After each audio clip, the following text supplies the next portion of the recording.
Howdy y'all, I'm Samantha with the Hillbilly Kitchen, and today I'm baking chocolate cake.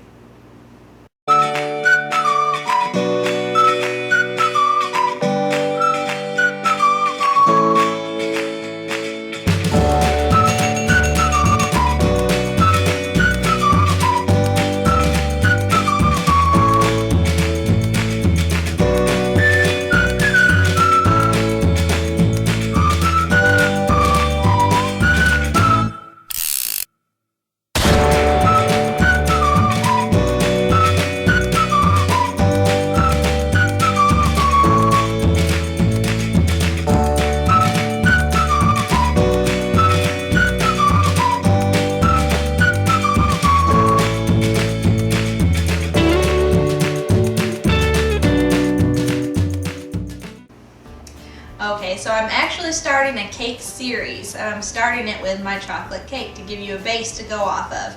Every time I do a recipe that involves chocolate cake, I will refer you back to this video. You can get the recipe off of the video and then continue on with something like chocolate mousse cake, or the first one I'm going to be doing is chocolate covered strawberry cake for Valentine's Day. So let's get started. In this large bowl, you're going to need a big one. I have 2 cups of sugar, to which I'm going to add 1 3/4 cups of cake flour. Next, I'm going to add 3/4 cup of cocoa powder. And I'm going to give that a little bit of a stir.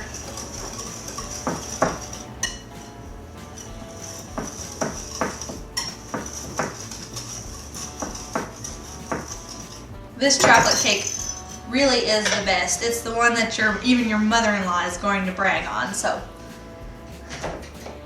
next, let's add our leavening. You're going to need 1½ teaspoons of baking powder. There's 1 1/2. You're going to need 1½ teaspoons of baking soda.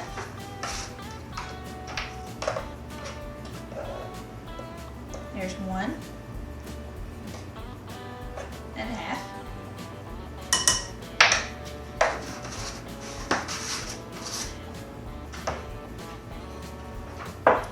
And you're going to need 1 teaspoon of salt. I normally use my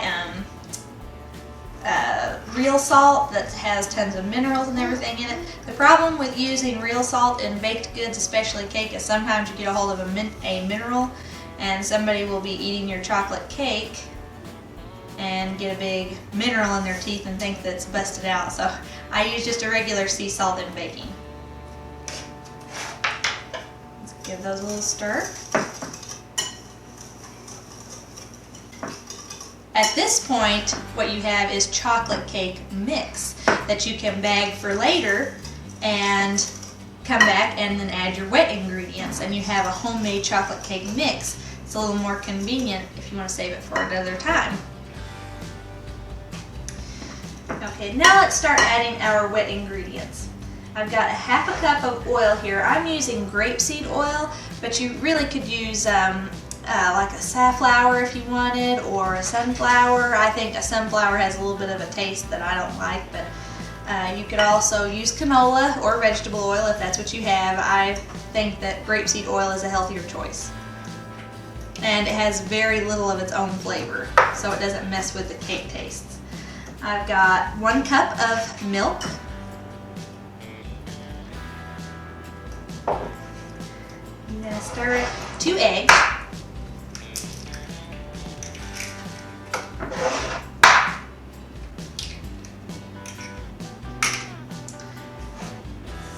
And 2 teaspoons of vanilla.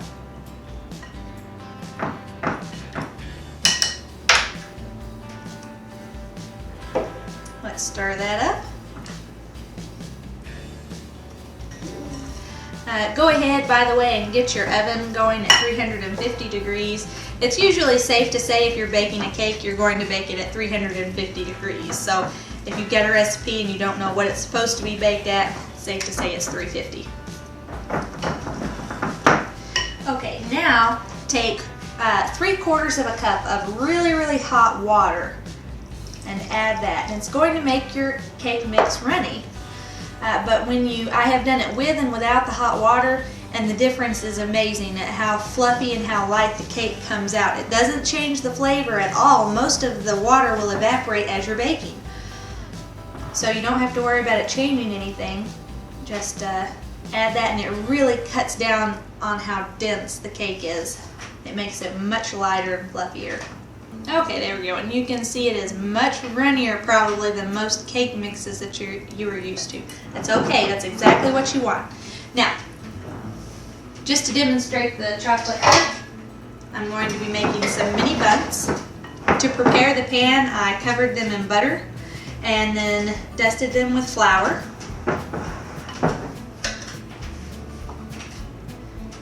And I'm going to fill these 3/4 of the way full, or I'm sorry, halfway full.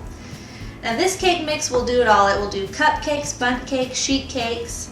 This is a really good all-purpose chocolate cake mix, chocolate cake recipe. Okay, now I'm just going to take these over to my 350-degree oven and pop them in there for about 20 minutes. These are mini bundt cakes. If you were making a full-size chocolate bundt cake, of course, you'd probably want to go more like 40 or 45 minutes. But with these little things, they'll take about as long as a cupcake, so that's what I'm going to do, about 20 minutes. A sheet cake, you'll probably take 25 to 30 minutes to bake. So we'll be back when these come out of the oven. So while I'm waiting on that cake, I'm going to tell you all a Bible story that I told someone the other day, and they said, oh, you've got to share that on one of your videos. Because I really like to encourage people to read the Bible, to overcome all of the misinformations out there about the Bible, Christianity, and God. So King Saul had gotten himself into kind of a bad spot in, I think, 1 Samuel chapter 28 is where this story comes from. So King Saul is in a bad spot, and he's about to go up against the Philistines, and he's really worried about it. And he doesn't feel like God is answering his prayers. He's not hearing anything back from God. So he says, someone find me a familiar spirit, and I will go ask her. And they find him a familiar spirit, and he goes, a familiar spirit meaning a witch, a woman who could talk to the dead. So he goes to see the woman, and he tells her about what he wants, and she brings the prophet Samuel back from the dead to talk to Saul. And the prophet Samuel is kind of, why did you bring me back? Why have you brought me back here? And he said, King Saul says to him, I'm worried. I've got to go up and battle against these guys, and I'm not hearing anything from God. And Samuel tells him, sure enough, you're going to die tomorrow. You and your sons are both going to be with me tomorrow because you're going to die in battle. And this, really worries King Saul. He won't eat and he won't sleep. And anyway, the story goes on. Well, this is not the kind of story that if you have not read through it and found some of these real treasures, these true stories, because they're in the Bible's true and literal. Everything actually happened. If you haven't read it, then you probably don't know that those are there, and you wouldn't expect to hear a story like that from the Bible. So, to hear more stories like that, I encourage you to pick up your Bible and read it. We'll be back here in just a minute with that chocolate cake. Okay, these delicious little cakes just came out of the oven, and this is what they look like straight out of the oven. And here in a minute when they cool down, I'm going to take them out of the pan.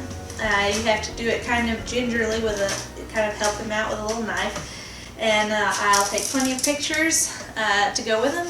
Later, I'm going to show you how to do the fudge icing to go over top of these little bundt cakes.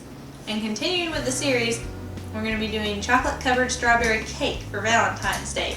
So don't forget to check out those videos, and you'll always be able to come back to this one in reference to the chocolate cake recipe. Thanks for watching, y'all. We'll see you next time.